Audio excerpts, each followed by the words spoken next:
Hello everyone and welcome back to another Star Wars The Black Series action figure review. Today we're taking a look at another epic release in the form of Jedi Master Shaak Ti from Episode 2, Attack of the Clones. This is, in my opinion, probably one of Hasbro's best Jedi figures they've put out in the Black Series. Everything from the soft goods on this one.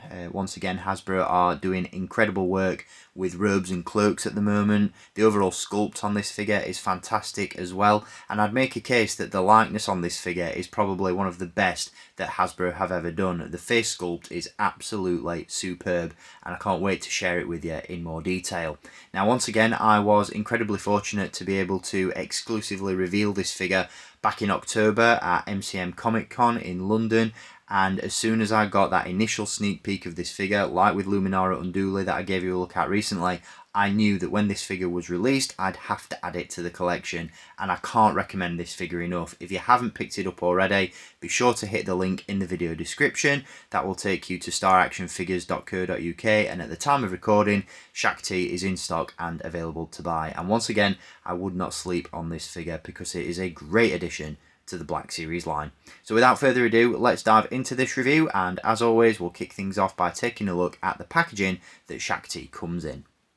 So we'll quickly run through packaging, as there's not a great deal to talk about. Once you've seen one Black Series box, you've pretty much seen them all.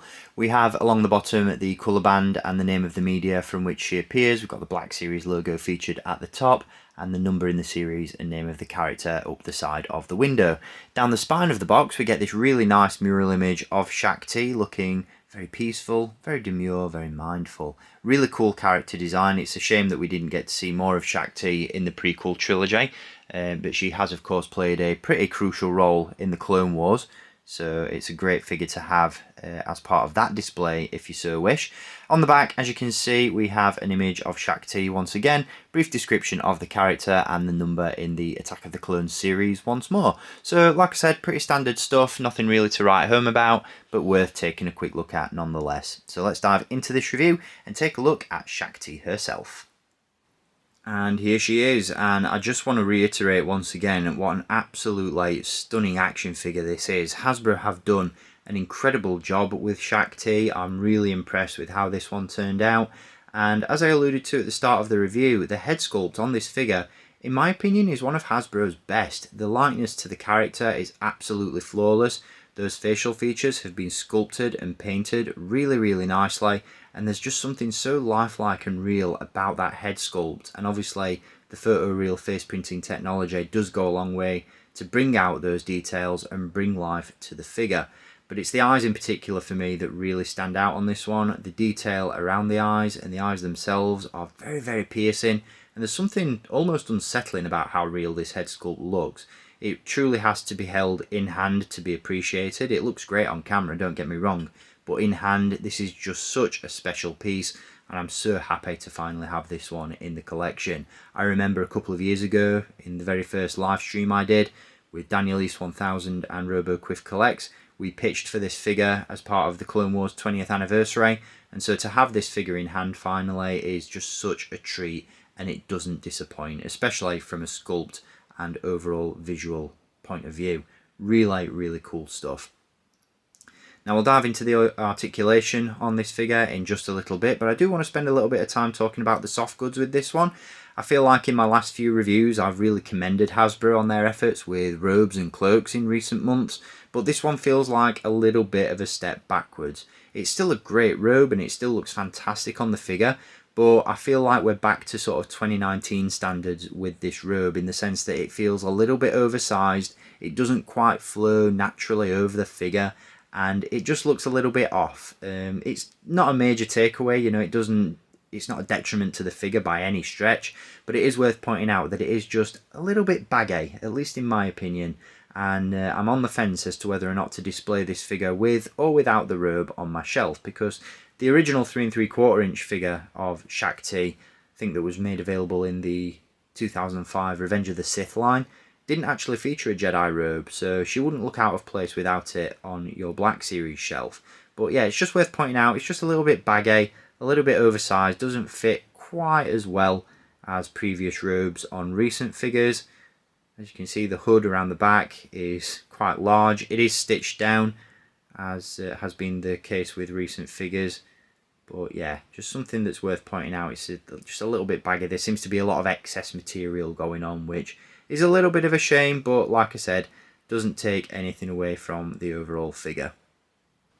Now, if we remove the Jedi robe, that gives us a much better look and appreciation of the articulation underneath, and as such also gives us a better look at the soft goods skirt that Shaak Ti is wearing, which, as you can see, is very similar to Luminara Undules, who I gave you a look at in a recent review. It's made of a very nice, thick, pleated, premium feeling material and looks absolutely fantastic on the figure. Flows really nicely in contrast to the Jedi robe. As you can see, we also have great sculpted and painted detail on the plastic tabard that runs down the front of the figure, and Shaak Ti's Leku are really nicely painted as well. And as it pertains to articulation, what I absolutely love about the head sculpt on this figure is that those Leku don't interrupt the articulation whatsoever. You still get a really nice range of movement out of the head, which is surprising considering how cumbersome and in the way they look. So really happy about that. From an articulation point of view, we do have a ball joint at the head. As always, there is a ball joint at the base of the head and the bottom of the neck, and you get a really nice free-flowing range of movement out of the head. As you can see, the Leku themselves are quite flexible, and as such don't get in the way or hinder any of that articulation, which is really cool to see. We do have butterfly joints at the shoulders and hinges at the elbows. We have a hinge at the wrist and a nice fluid ball joint at the torso. We have hinges at the hips, which the skirt does sort of hinder a little bit. You're not going to get a really wide stance out of the legs just because there's no split down the side of the skirt, which is a little bit of a shame, but again, nothing too major. You can still get this figure in all the poses that you'd need to. She does feature, as you can see, if we come underneath the skirt, the swivel cut at the top of the thigh and the double joint in the knee with the pins visible. Once again, these legs have been recycled from the Aayla Secura Black Series figure, so a little bit outdated in that respect. The boots, however, I feel are a brand new sculpt. I don't recognise these from any other figure in my collection. We do have laces down the boots themselves, as you can see, and we also have a swivel cut at the top of the boot itself. There's also a hinge and a rocker at the ankle. So in terms of articulation, pretty standard, but premium stuff, I'd say. Like I said, you can still get this figure in some really cool poses. If you want to have this one as part of a Jedi Council setup, you can do that. In a more stoic pose. If you want to have her going toe-to-toe with super battle droids and all that sort of thing, then you can set this one up in your Battle of Geonosis display. She's a multifaceted figure and a very cool one at that, and I'm so happy with how this one turned out. Accessory wise, she does just come with the lightsaber, which is pretty standard stuff. Nothing really unique going on there. We have seen this lightsaber hilt used before on previous figures. There's some nice paint applications, and the blade can of course be removed from the hilt, and as you can see there is a peg on the hilt itself which allows you to plug the hilt unlit into a hole on Shaak Ti's belt, which is a feature that was missing from Luminara, so I'm really happy to see that, and it's a welcome addition on this figure. But yeah, looking at this one, really happy with how it turned out. It's a great addition to the line, and I can't recommend this figure enough. So that concludes this review on Shaak Ti from the Black Series. Once again, an absolutely incredible figure. Really happy to have this one in the collection. And I think in hindsight, having taken off the robe for the purposes of this review, she does look a little bit better with it on. It is just a shame that the robe is so baggy and cumbersome. It does feel like a little bit of a step backwards in that regard, but from an overall visual perspective, this is still an absolutely stunning addition to the Black Series. I'm so happy to have this character represented in the 6-inch line, and I really hope that this figure and Luminara that I previously reviewed set the standard for Black Series Jedi figures and aliens going forward, and I'm really excited to see what the line offers up next. I'll be back with some more reviews very soon. I hope you enjoyed this one. Until next time, as always, take care, keep collecting, and may the Force be with you.